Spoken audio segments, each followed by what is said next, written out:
How's it going, FRP? It's Root Junkie here, and today's video we're going to be talking about Octoplus Pro Jtag software once again, and we're going to show you how to use some new stuff within this program. All right, to do this, we are going to need to let's see here, go in here, Device Manager, and we're going to need to put our device into Qualcomm mode. Okay, I always leave this thing open like this so you can see it under COM port. Right now you can see it's just connected, and we're going to power it down and try to get it to connect up under the COM port, which would be hopefully nicely, and we can get this done. So this device that I'm working on right now is an LG V40, and we're going to see if we can get it to connect. Oh, look at that. It connected right up. Beautiful. Let's see if it will. Yep, so there you go. You can see it is now in Qualcomm mode under 9008. Okay, and what we're going to talk about today is we're going to talk about this right here. It's called a constructor.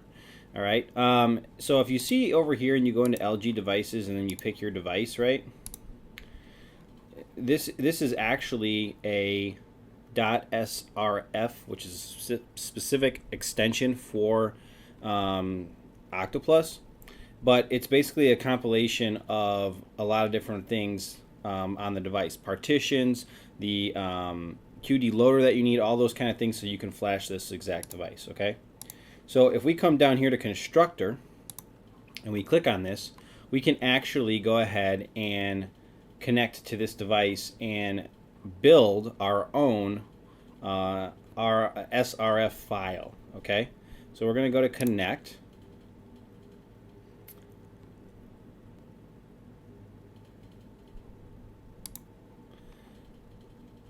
All right, so it didn't work because I didn't propagate this correctly, so that's my bad. So what you need to do is you need to come in here to custom, go under USB, go to custom, and then I know that this device is the Snapdragon M845 UFS. That's just the device that you need. And then here you've got a bunch of different options. I'll just do LG because I know that's the right one. So you have to have these things set up before you use the constructor. And if you connect here is the best way to do it. Otherwise it'll try to like auto detect and it generally doesn't find it. So we're going to do it connect here. And what you're going to see here is it's going to just do and scan the whole device and give you all the partition tables for the device. Once we have that connected that way, we should be able to go into constructor and then build the SRF file we want for this device. Now, this is a V40. This is also a demo unit. Okay, so it's a specific device, and we just got to be careful on naming it and doing that kind of stuff correctly, or else it isn't going to work right. Or we might use it. We might use it for the wrong device. We might flash it to another V40. We don't want to do that.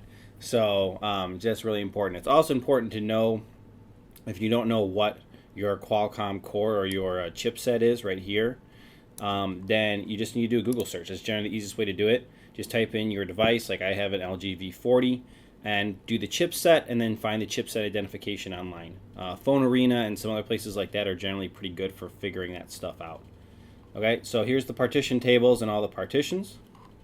And then if we go to constructor, now they're all listed in here. That's what we wanted. Okay, so if you want to do just a backup well, let's talk a couple things. One, let's say you want to do FRP removal on this device, right? And you want to be able to do FRP removal across any V40, right? All you got to do is you click this checkbox. See it right there?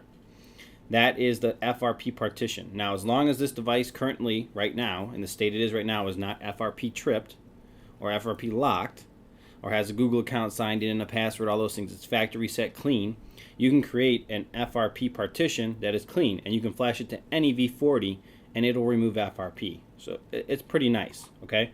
So that's how you would do that. What I want to talk about specifically is just doing like a backup of the device in case it doesn't boot up for some reason, okay? And the other thing you're going to note is there are A and B slots. So generally, if you're doing a backup of your device, I would just, because you don't need to do the other slot. If you want to, you can, but it's going to create a massive, massive backup.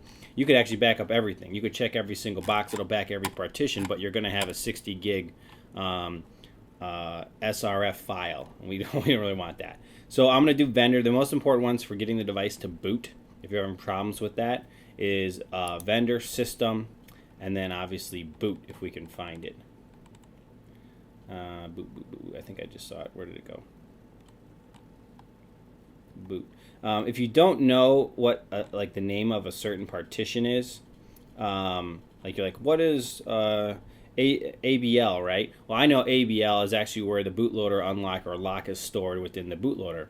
So I know you can do that. But if you don't know, generally a Google search will help. So you want, here's boot A, right? So now I've got boot, or boot A. I got system A and vendor A. Okay, this backup's gonna be about 5 gigs in size, because you can see your system image right here is 4.5 all by itself. Actually, it might be almost 5.5 or 6, because vendor's normally about 1 gig or so, and it backs up everything in that partition. Even if it's just dead space, it backs it up. Okay. The other things you can point out would be like modem. It wouldn't be a bad idea to do modem if I can find modem A. There's modem B. Here's modem A. So I'll back up that as well. That's generally not a bad thing to have.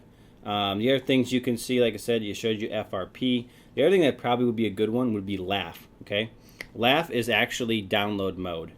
So if your device doesn't even have a download mode, it could be because your LAF partition is corrupted.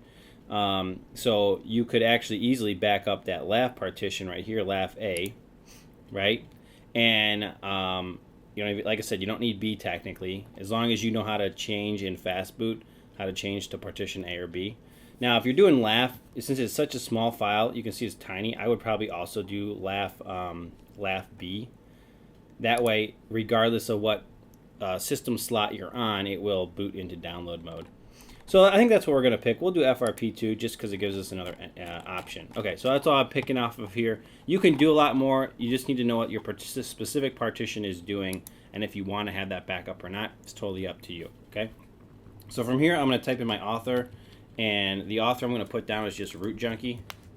That's what I like. Then I'm going to come in here. I'm going to do brand is LG. Okay, and then my model. Actually, I don't even know what it is, so I'm just going to call it V40. Demo unit. Okay, and then you can add pinout pictures if you're looking to need to actually connect to the board and do direct JTAG, or a logo if you want to do that as well. You can see the CPU is already pre-selected right here because that's what we connected with, and then you're just going to hit create. Okay, and then yeah, here's exactly where all the other ones are stored, all your other SRF files. You can see how I've got it shown up here, right? LG V40 demo unit, and that is how it'll show up in Octoplus Pro JTAG, and I'll show you that in a second. So we're going to hit save, and it's going to go ahead and communicate and back up all these files. Now, this backup is going to take a while because I'm probably doing almost 6 gigs at this point with the amount of partitions that I picked.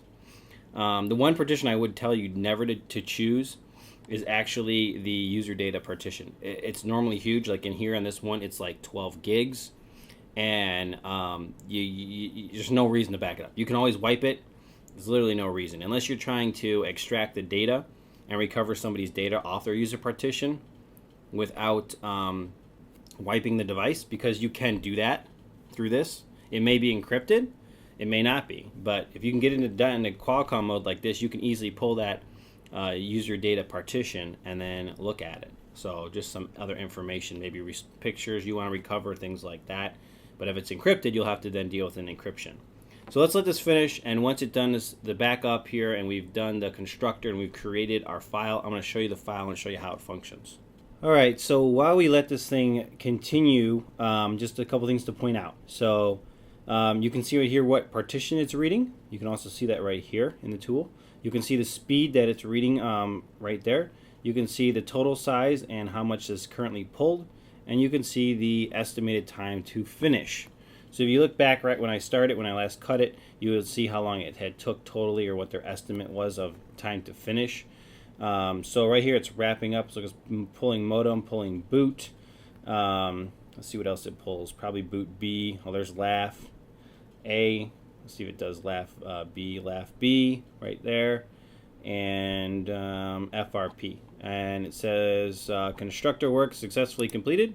So we're going to close the tool, and here we go. So what I'm going to do is I'm going to quickly disconnect from this really quickly. There we go. And now we're going to come in here and we're going to go to LG, and if you look right here, V40 demo unit, right? That's the file we just created. So we're going to select that and we're going to say connect. And this time you're not having to select your QD loader, right? Your loader file. You don't have to go into custom and all that. It's all in your list because you've created the proper file for Octoplus Pro Jtag to communicate with the device. So I'm going to let it go ahead and connect up. And then once it's done, I'm going to show you, now that we've backed up all those partitions, how easy it is to flash one of those partitions. It's like cake, because they're all should be pre-selected, pre-set up. We just load them up, check the ones we want, click flash, and boom, it flashes those files. So if I go in there and I literally root this thing, mess it up, screw around with files in the system or in boot or in the modem or do any of that stuff, if I need them back to the original stock, I can easily do it with this file that we've just created for this device, which is insanely awesome. So let's let this thing connect up here. It may get a failure. I may have to power cycle it because I connected and disconnected. Generally, whenever there's a handshake and then a loss of connection again, you have to re-power cycle the device. So I may do that. It looks like it's going to do that. So I'm going to do that really quick. We'll open up this guy right here, and we'll do a power cycle on it and see if we can get it to power cycle out of this mode really quickly. So the way you do this, if you haven't seen this in the previous video, is you hold power and volume down, and then you just constantly push volume up. Just keep pressing and pressing and releasing and pressing and releasing and pressing and releasing while holding power and volume down. And you just let it keep power cycling that way until you finally get into QD loader mode. And it does take a little bit. I think I got it. Nope, didn't get it. To do this, so let me just get this going. Okay, there we go. Like I said, if you hold volume down and power, it just power cycles it on a loop, and so you just keep spamming volume up until it eventually gets into the 9008 mode. Okay, so now you can actually see, because I had told it to connect, it's actually sending that loader, and it should be connecting up with our selected options. I mean, we could have hit canceled and then connected once I saw it in that mode. It really don't matter. Either way is fine. This just makes it so it goes right into it as soon as it connects up. It'll send that loader over there, this guy right here, QD loader, and should bring up the partition table, and then we can do our repair. Okay, there's our partition table loading up, which is awesome. Obviously that means that this device is communicating correctly with the QD loader, and it's pulling all the physical partition tables and the actual slots. Very good. So then to use this, because we created this file, we can go into Smart Repair, and we can hit Next, and then now you can see all of the partitions. Okay, so I'm going to say what we want to do is just remove FRP. So I'm going to uncheck these, because I don't have any issues with these. They're fine. They're booting. But I do want to wipe FRP and basically remove FRP off this device, FRP lock. So this is going to flash the FRP partition to this start address, this length, this size. Pretty awesome, right? So hit repair. It's going to run really quickly. Right there, it did already. So right down here you can see Smart Repair is successfully completed.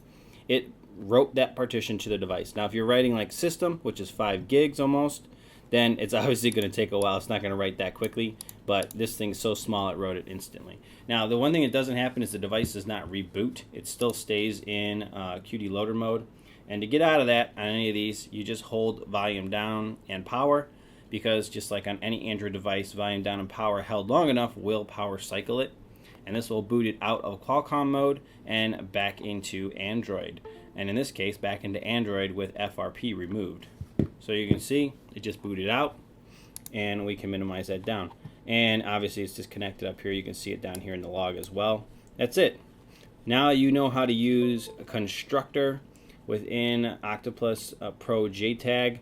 Awesome tool. If you create these, especially if you create small ones like just FRP partition only, you can share that online, and if somebody else has this tool, they can also remove FRP off of the V40. Honestly, I know you can do the same thing with the G7 and other devices as well. That's going to wrap it up for this video. I hope you guys enjoyed it. I hope you have learned something new on the Octoplus Pro Jtag software. And stay tuned for some more, and we'll catch you then. Root Junkie out.